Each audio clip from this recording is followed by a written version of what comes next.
welcome back to my channel. So today I'm just going to be doing a little video talking about different ways and strategies that I have used to help me with my mental health.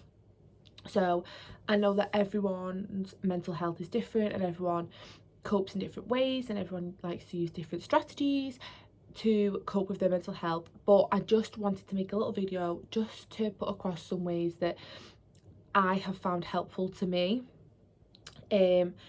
Like I said, I know everyone's different, but it's just what I have found has helped me even in the slightest little bit, and I just wanted it to be this video to help even one person, then that's amazing.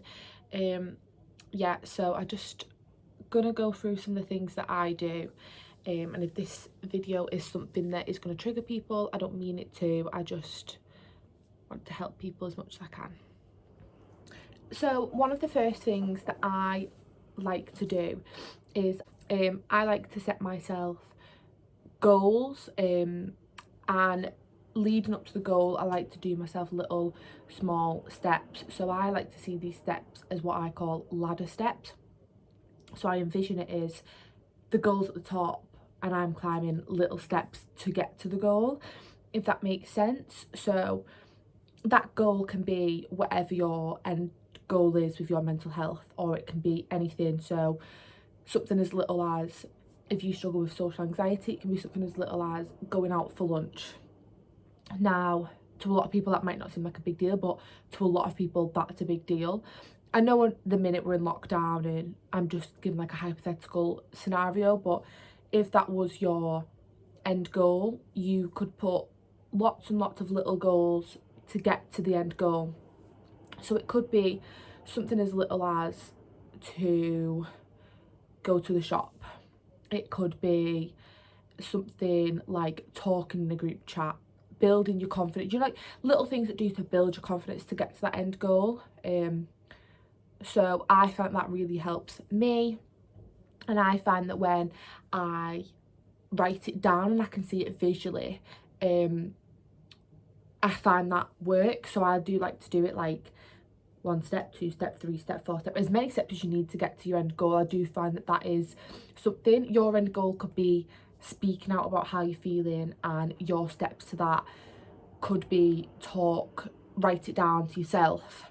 Then your next step after that could be talk to your mum, anyone, making up small steps to finally getting the help that you want and that you need. So that could be something that could work for a lot of people, and I found it did work for me, so that could work for a lot of people. Another thing that I have found that helps is to write a to-do list every day.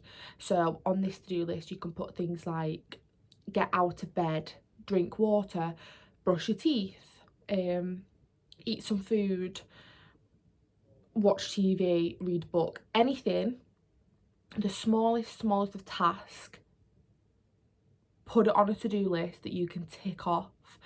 Now the only thing about doing to-do list is not to put something that is too out there that you're not going to do, so you're going to feel disappointed in yourself for not doing it. But things like brushing your teeth and getting out of bed, small little tasks that may not seem like the easiest of things to do, but that you can push yourself to do, so that you've got the satisfaction of ticking that off and being proud of yourself at the end of the day for doing that. I think that is something that helped me a lot. Even if you just do it in your phone, little notes you can put next to that you've done it, write it down on a piece of paper, so you can physically, you've got that satisfaction of saying that you did that in that day. Even if you put one thing on a to-do list, I think that is good. But like I said, the only thing with doing a to-do list is not to put anything too big, too unachievable, because then you will feel disappointed in yourself. So I think stick to small tasks like getting dressed, things like that that you think you're going to be able to do, so you've got that satisfaction. A big thing that is something that is really going to help you is talking about how you feel. Now I know that this is the most daunting thing for anyone who is struggling. Even for people who aren't struggling, talking to people can be quite hard. I know for me personally, to finally talk out and to ring the doctors and get the help that I needed was daunting. Even now I still only have a select few, small, probably 2 people that I will talk to about how I'm feeling. So what I will say is write your feelings down on a piece of paper, even if you throw them away. Write them down, they're there, you've got them out. I know that talking out isn't the easiest thing to do, but I found that once I plucked up that courage, talking, as soon as I went and started speaking to my mum, I couldn't stop. I had word vomit and the feelings wouldn't stop coming out, and that's what pushed me to really ring the doctors and get the help that I did need.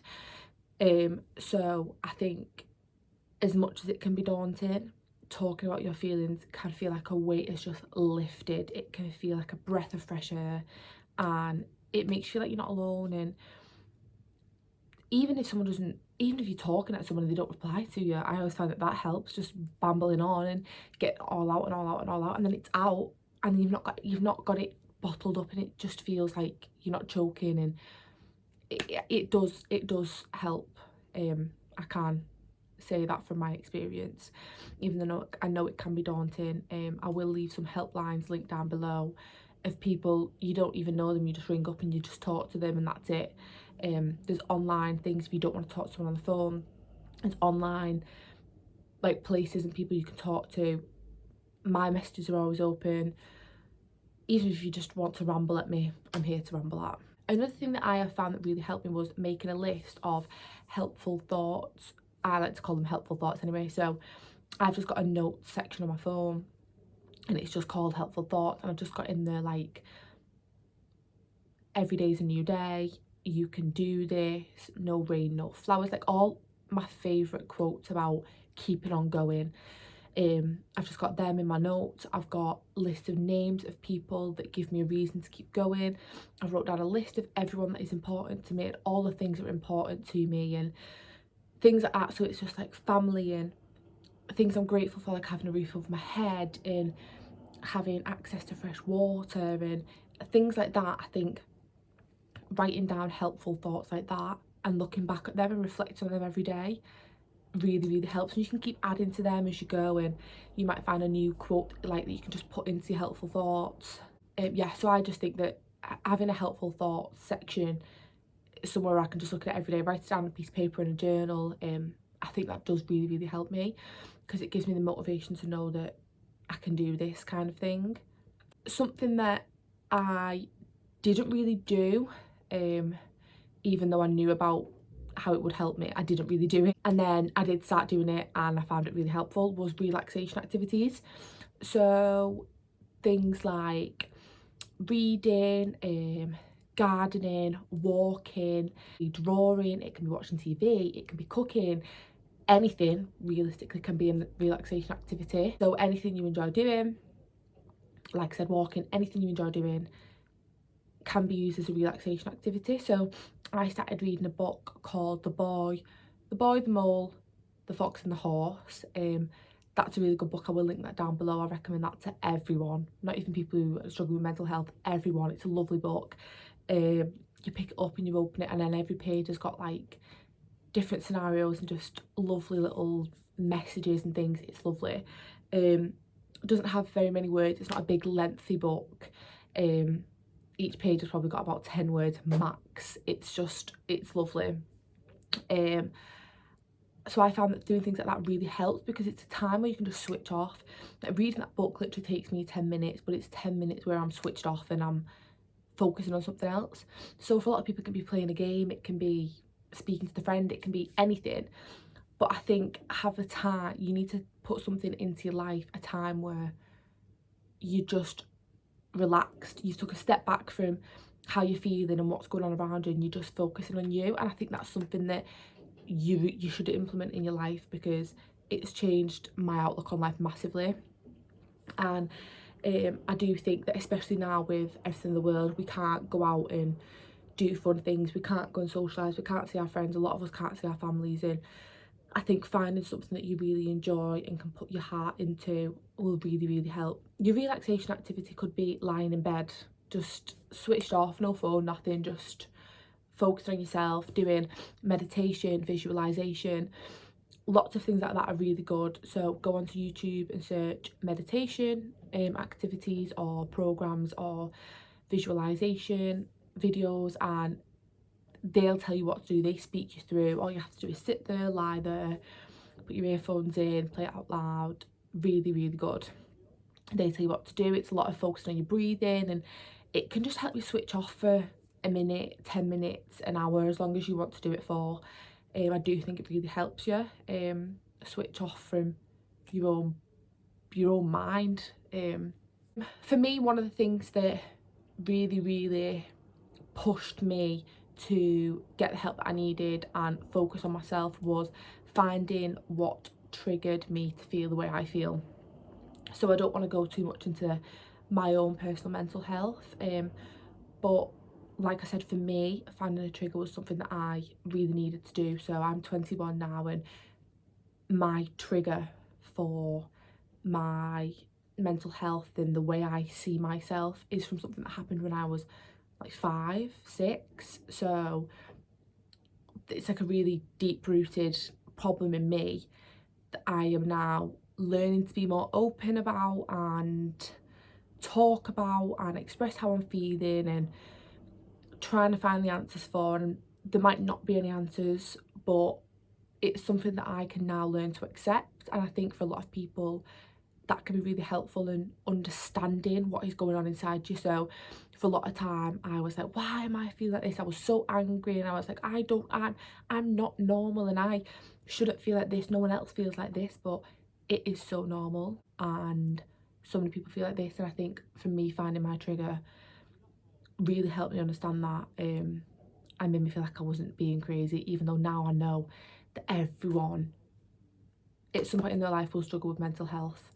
And if you're one of the lucky people who doesn't, then a lot of people around you will be struggling. So reach out to your friends, reach out to your family, your neighbours, smile at people you see in the shops, in the street, be polite, just spread positivity and think about how other people are feeling.